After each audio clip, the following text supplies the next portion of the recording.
விடாம போராடி இவ்வளவு நேரம் ஸ்டேஷன்ல போய் சண்டை போட்டு இங்க வந்திருக்கிறோமா. இன்ஷா அல்லாஹ் உங்க கோரிக்கை என்பது உங்க கோரிக்கை கிடையாது, அது எங்களுடைய கோரிக்கை.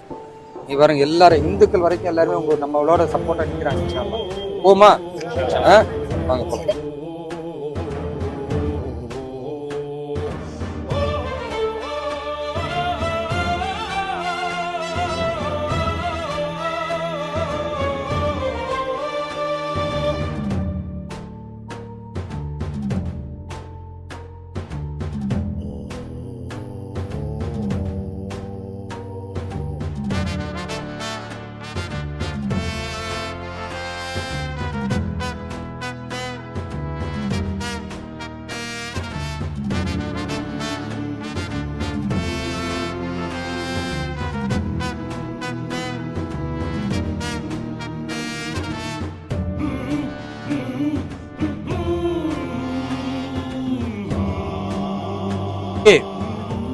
செங்கல்பட்டு மாவட்ட ஆட்சியரை சந்தித்து ஜமாத் நிர்வாகிகளுடைய நீண்ட நாள் கோரிக்கையான சோத்துப்பாக்கம் ஊராட்சியில் இஸ்லாமிய மக்கள் இறந்து போனால் அவர்களை அடக்கம் செய்ய இடம் ஒதுக்கி தர வேண்டும் என்ற கோரிக்கையை மீண்டும் வலியுறுத்தணும்.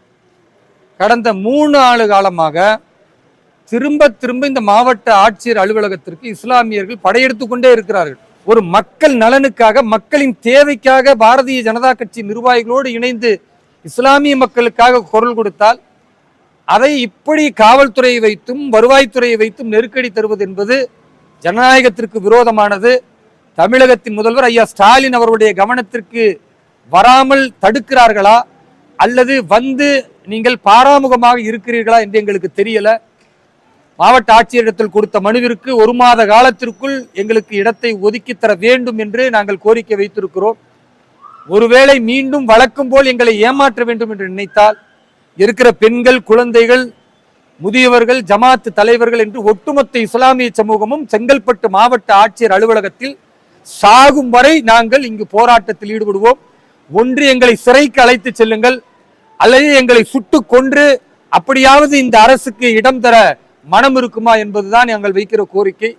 பொறுத்திருந்து பார்ப்போம். தமிழக முதல்வர் உண்மையான சிறுபான்மை சமூகத்தின் பாதுகாவலனா அல்லது சிறுபான்மை சமூகத்தின் வாக்கு வங்கிக்காக மட்டும் அவர் வாயால் பேசிக்கொண்டு செயலால் அதற்கு எதிர்விதமாக இருக்கிறார் என்பதை பார்ப்போம்.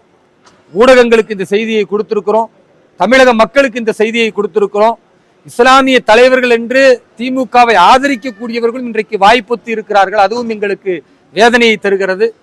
நியாயத்தையும் தர்மத்தையும் காப்பதற்கு தமிழகத்தில் உள்ள அத்தனை மக்களும் முன்வர வேண்டும் என்று உங்களிடத்தில் கோரிக்கை வைக்கிறோம். நன்றி நன்றி.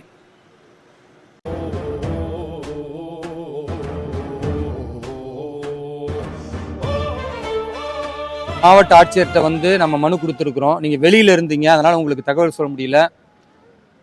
வழக்கம் போல மாவட்ட ஆட்சியர் இதுல நான் கூடுதல் கவனம் எடுக்கிறேன். இதுல வருவாய்த்துறையுடைய மிஸ்டேக் இருக்கு. அதனால் இந்த முறை உங்களுக்கு காலதாமதம் இல்லாமல் அந்த அடக்கம் செய்வதற்கு மயானத்தை நாங்கள் ஏற்பாடு பண்ணி கொடுக்குறோன்னு சொல்லியிருக்கிறாங்க.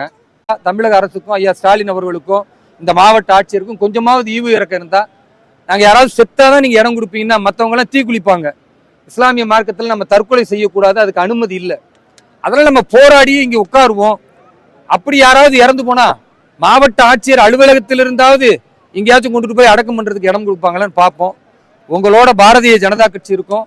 நம்முடைய மாநில தலைவர் அண்ணாமலை அவங்க என்கிட்ட சொன்னது என்னன்னா, அந்த மக்களுக்கு போய் சொல்லுங்க, உங்க கூட நாங்கள் உறுதியா நிற்கிறோம்.